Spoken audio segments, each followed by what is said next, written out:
السلام عليكم، طيبين يا رب وبأحسن حال دايما، وربنا يحفظكم يا رب ويبارك فيكم. طبعا العربيات في المملكة العربية السعودية أسعارها رخيصة جدا جدا، وعربيات موديلات حديثة.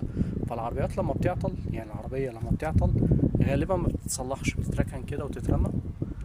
مهما يكون موديلها، مهما يكون نوعها، بتتركن كده حتى ما كأنها مثلا حاجة قديمة اترمت، ومفيش حد بيستخدمها تاني لأن تكلفة الإصلاح غالية.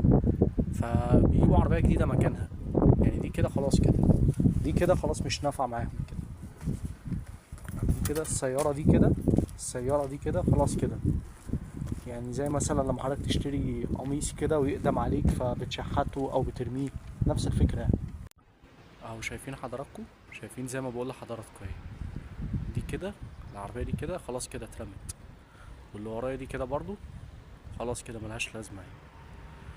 دي كده بفوانيسها بعجلها بكل حاجة ملهاش لازمة كده.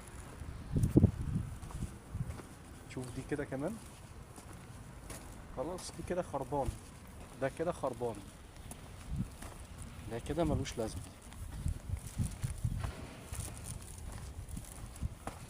دي كده خلاص كده ملهاش لازمة.